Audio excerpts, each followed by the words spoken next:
ओम कृष्णाय वासुदेवाय हरे परमात्मने प्रणतः क्लेशनाशाय गोविंदाय नमो नमः। आज भागवत गीता का अध्याय 2 का 67 नंबर श्लोक में जो महान संदेश दिया है, इसके बारे में मैं आपको अवगत कराना चाहता हूँ, जो इस भौतिक जगत में बहुत इम्पोर्टेंट बात और बहुत ही लाभप्रद, जिससे आप लाभान्वित हो जाएंगे और आपका माइंड और मन डिटॉक्स हो जाएगा। और मन की बीमारी जो होते हैं, जिसको कहते हैं मेंटल डिप्रेशन, इससे मुक्ति पाने का सबसे सरल उपाय मैं बताने जा रहा हूँ। ये कोई सिनेमा का रील नहीं है या सिनेमा का कोई एंटरटेनमेंट नहीं है, ये भागवत कथा का सारांश है जो मैं संक्षेप में आपको बताने जा रहा हूँ। आइए, स्वागत है आपका भगवान ज्ञान दीपक चैनल में, इसलिए आप ध्यान पूर्वक कथा श्रवण करें। इंद्रियाणाहि चरतां यन्मो अनुविधीयते तदस्य हरति प्रज्ञां वायुर्निर्माणमिवं भषी। अर्थात जिस प्रकार पानी में तैरती नाव को प्रचंड वायु दूर बहा के ले जाती है, उसी प्रकार विचरणशील इंद्रियों में से कोई एक जिस पर मन नियंत्रण लगा रहता है, ये मन किसी नियंत्रण में, किसी इंद्रिय के में लगा रहता है, निरंतर लगा रहता है, मनुष्य की बुद्धि को हर लेती है। कौन? इंद्रिय। यानी आपका मन पूरी तरह से इंद्रिय के वश में हो जाते हैं और आपका मन आपके नियंत्रण से निकल जाती है।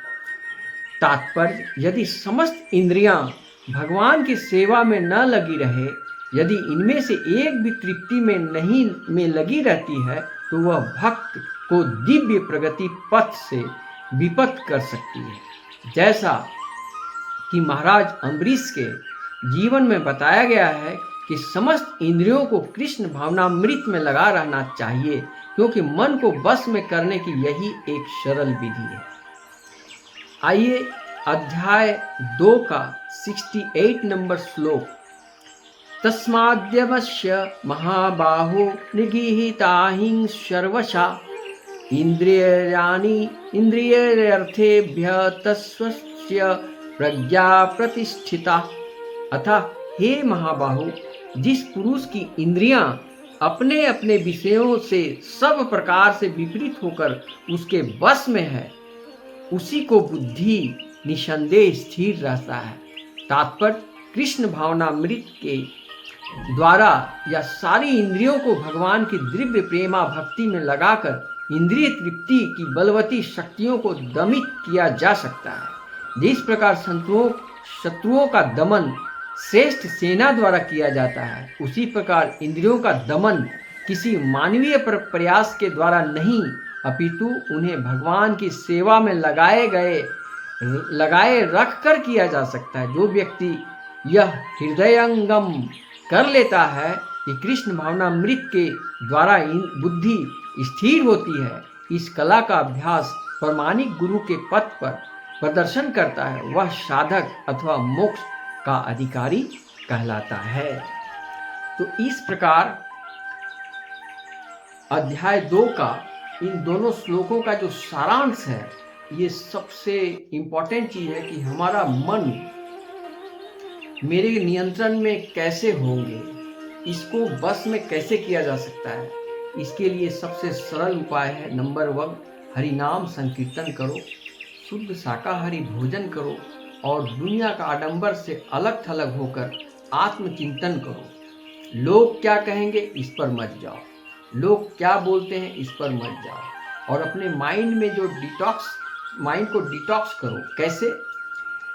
जो माइंड के अंदर में जो कचरा भरा हुआ है, जो स्ट्रेस भरा हुआ है, इसका इलाज, शरीर तबीयत खराब होती है तो डॉक्टर उसका इलाज कर सकते हैं, लेकिन मन अगर किसी का मेंटल डिप्रेशन में चला गया, तो इससे एक डिप्रेशन से 10 प्रकार के नुकसान होते हैं। ये वाइटल डिजास्टर है in your life, vital disaster in your life. ये आपका जो पाचन तंत्र है, भोजन जो पाचन तंत्र है कंस्टिपेशन कर देता है। आपका माइंड को हेल्थ, जो आपका हेल्दी हेल्थ है वो हेल्थ प्रॉब्लम में आता है।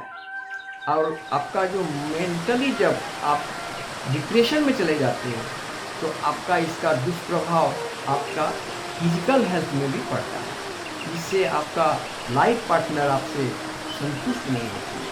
आप जॉब करते हैं वहाँ भी लोग संतुष्ट नहीं होते हैं। आप जिसके साथ जो व्यवहार करते हो बोलना चाहिए क्या और आप बोल रहे हैं क्या, ये आपको पता ही नहीं है।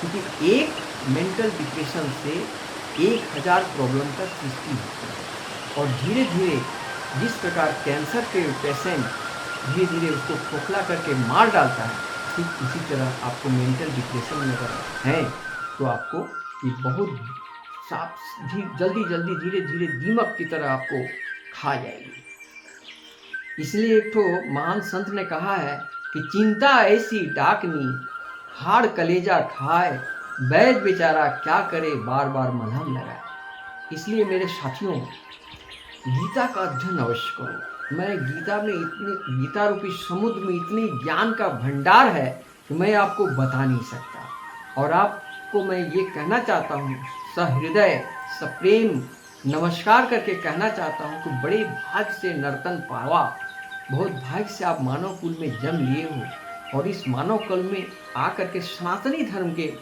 बंदे हो। और तुम हिंदुस्तान भारत में जन्म लिए हो, जहाँ भारत में जहाँ गंगा बहती है, जिस देश में गंगा बहती है, जिस देश में रामचरितमानस भगवत कथा का ये जहाँ सुंदर दो जो महाप्रभु का जन्म हुआ, श्री रामचरित्र और श्री कृष्ण चरित्र, ये दोनों अध्ययन राम से रामचरितमानस, कृष्ण से भागवत गीता का उदय हुआ है।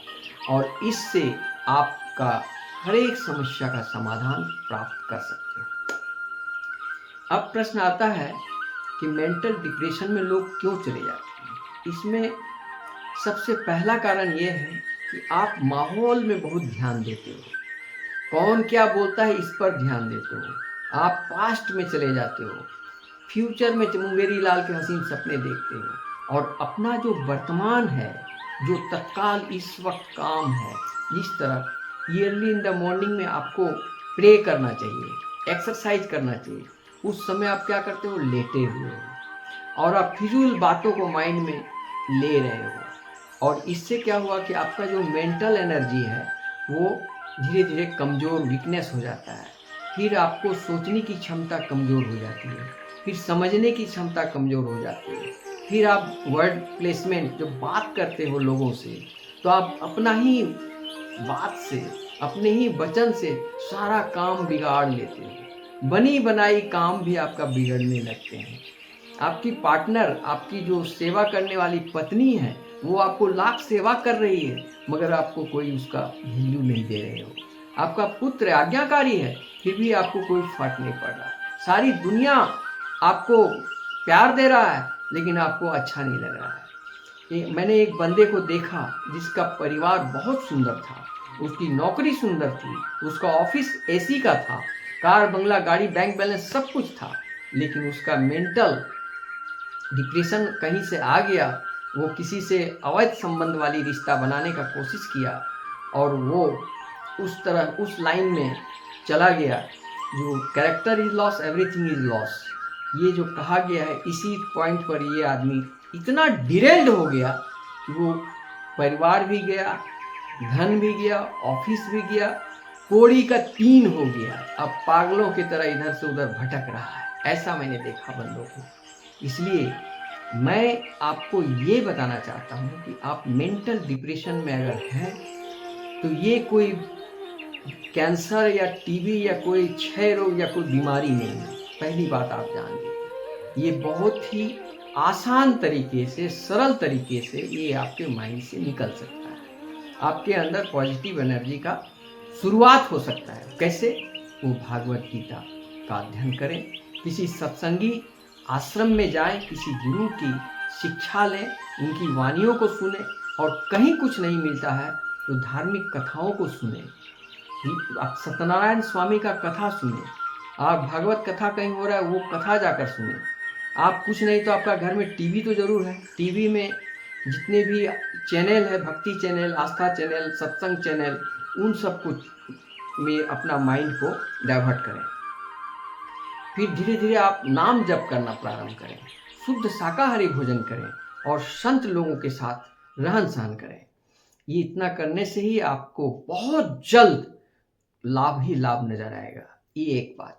दूसरी बात, अगर आप डिप्रेशन में हैं, अगर आप लॉस में हैं, अगर आपका कोई काम बन नहीं रहा है, आप परेशान हैं, वैवाहिक जिंदगी भी आपका नष्ट हो गई है, आपका बिजनेस लाइफ भी ठप पड़ गया, इसका एक ही कारण है, मेंटल डिप्रेशन में जब इंसान जाता है, ये एक ऐसा वाइटल रोग है जिससे मुक्त नहीं पाया गया तो वो बहुत जल्द एकदम हैंड टू माउथ भी हो सकता है।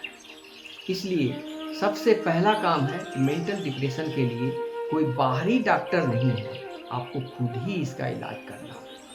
और उसका इलाज का सरल रास्ता यही है, सत्संग और रामचरितमानस भागवत कथा का ज्ञान। रामचरितमानस से भक्ति और भागवत कथा से मुक्ति मिलती है। सभी स्ट्रेस से, सभी पाप से, सभी दुखों से मुक्ति मिल जाती है।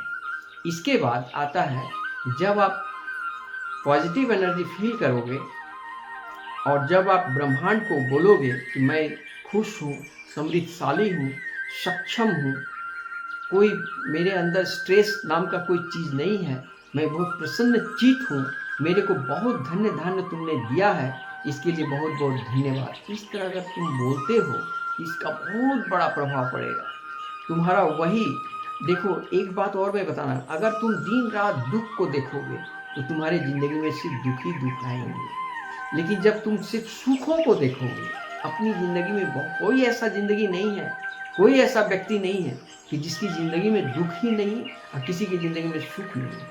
तो लोग क्या करते हैं, सिर्फ दुख में रहते हैं, लेकिन वो दुख को ही देखते रहते हैं, जिससे उसका रिटर्न बार बार आने लगता है। ये नेचर का और जो यूनिवर्स है उसका काम क्या है कि जो तुम बोलोगे वही तुम्हारा रिटर्न आएगा। तुम पॉजिटिव एनर्जी बोलते रहो, तुम्हारे अंदर पॉजिटिव एनर्जी आते रहेगा। इसलिए तुम्हारी जिंदगी में दुख और सुख दोनों भाई हैं। तुम दुख को भी इज्जत करो, सुख को भी इज्जत करो, लेकिन तुम अधिक फोकस अपने सुखों पर दो। अगर तुम्हारी 2 आंखें हैं तो तुम कम से कम अंधा तो नहीं हो, 2 पैर हैं तो कम से कम लंगड़ा तो नहीं हो, 2 हाथ है तो कम से कम लूल्हा तो नहीं हो, तुम्हारा कान सलामत है तो बहरे तो नहीं हो, कंठ में बात कर सकते हो तो गूंगे तो नहीं हो। तो इससे बड़ा पॉजिटिव माइंड क्या है। लेकिन अगर एक तो और बात बताना चाहता हूँ कि दुनिया में एक अंधा से पूछे थे कि दुनिया का सबसे महान चीज़ क्या है, तो उन्होंने बोला कि सबसे महान चीज़ है आँखें। आँख यदि मेरे को रहती तो हम दुनिया को देख पाते। फिर आगे बढ़ा, एक बहरा से पूछा कि भाई दुनिया का सबसे महान चीज़ क्या है, सबसे बहुमूल्य चीज़ क्या है। उसने बोला कान। अगर मेरे पास कान होता तो आपकी बातों को मैं समझ पाता। आपके इशारे से मैं जवाब दे रहा हूँ, जो मुझे बहुत दिक्कत होती है। कुछ आगे बढ़ा, एक लंगड़े से पूछा कि दुनिया में सबसे बहुमूल्य चीज़ क्या है, तो वो बोला कि पैर। अगर पैर सलामत है तो लोग बाथरूम जा सकते हैं, बाथरूम से आ सकते हैं, कहीं भी जा सकते हैं, कहीं भी आ सकते हैं, मनचाहा जगह हम जा सकते हैं, आ सकते हैं। तो इन बातों से ये बात का पता चलता है कि दुर्लभ व्यक्ति, दुर्लभ वस्तु या दुर्लभ व्यक्ति या दुर्लभ कोई चीज है ही नहीं। जो आपके पास नहीं है वही दुर्लभ बन जाता है। जो आपके पहुंच से दूर है, जिसको आप हासिल करने में समर्थ नहीं है, वो आपके लिए महादुर्लभ बन जाता है। अब उसके पीछे लगे रहते हैं और आपका जो पास में जो वर्तमान चीज है, महा अमूल्य चीज है, उन पर आप ध्यान देना छोड़ देते हैं। कुछ लोगों को मैंने देखा कि घर में बहुत सारा सामान भरा हुआ है, लेकिन कोई सही नहीं है, क्योंकि उसका हिफाजत वो नहीं करते, उसका कोई कदर नहीं करते। कुछ रिश्ते भी ऐसे हैं जिस बहुत कीमती रिश्ते उनके पास हैं, सुंदर माँ है, सुंदर पिताजी हैं, बहन है, भाई हैं, चाचा चाची हैं, घर द्वार पक्का मकान है, सब कुछ है, मगर उनको इनका कोई कदर नहीं। और धीरे धीरे क्या होता है कि कदर नहीं करने के चलते ये किसी और तरफ बाहरी लोगों के साथ में, संगत में मिल करके दूषित वातावरण में जा करके पार्टी, ताश, जुआ, अड्डाबाजी, ड्रिंकिंग, ओवर ड्रिंकिंग इस लाइन में चले जाते हैं। इससे क्या होता है कि उनका रेपुटेशन इतना नीचे गिर जाता है कि फिर वो कहीं का नहीं रहते हैं। ना उतना सुंदर आप उसके पास में सब कुछ साधन भगवान ने यूनिवर्स ने दिया था, लेकिन वो रख ही नहीं पाया। तो ये बहुत डेंजर चीज होता है। इसलिए लाइफ लाइन में अगर तुमको जिंदगी जीना है तो सबसे पहला काम करो कि जो तुम्हारे पास है, सबसे पहले तो तुम्हारा ये अपना शरीर है। शरीर, हेल्थ इज वेल्थ। हेल्थ को पर ध्यान दो, और हेल्थ बढ़िया रहेगा तो मेंटली भी ठीक रहेगा, और मेंटल खुश रहेगा तो शरीर भी खुश रहेगा। इसलिए सबसे पहला संपत्ति तुम्हारा अपना शरीर है, इस पर ध्यान दो। दूसरा, अपनी आत्मा को चिंतन करो और उसमें फोकस दो, सिर्फ सुखी सुख पर फोकस दो, पॉजिटिव माइंड पर फोकस दो। तुम्हारा आत्मा भी धीरे धीरे डिटॉक्स हो जाएगा और परम इसको आध्यात्मिक की ओर ले जाओ। भौतिकवादी आडंबर से दूर, यानी माया को ना करो, हानिकारक इच्छाओं को ना करो, और कृष्णा कॉन्शसनेस को हाँ करो। गीता का दूर करो, इससे तुम्हारा जीवन का शौक सभी मनोकामनाएं पूर्ण होंगे। प्रेम से बोलो राधे राधे, हरे कृष्ण कृष्ण कृष्ण हरे हरे, हरे रामा रामा रामा।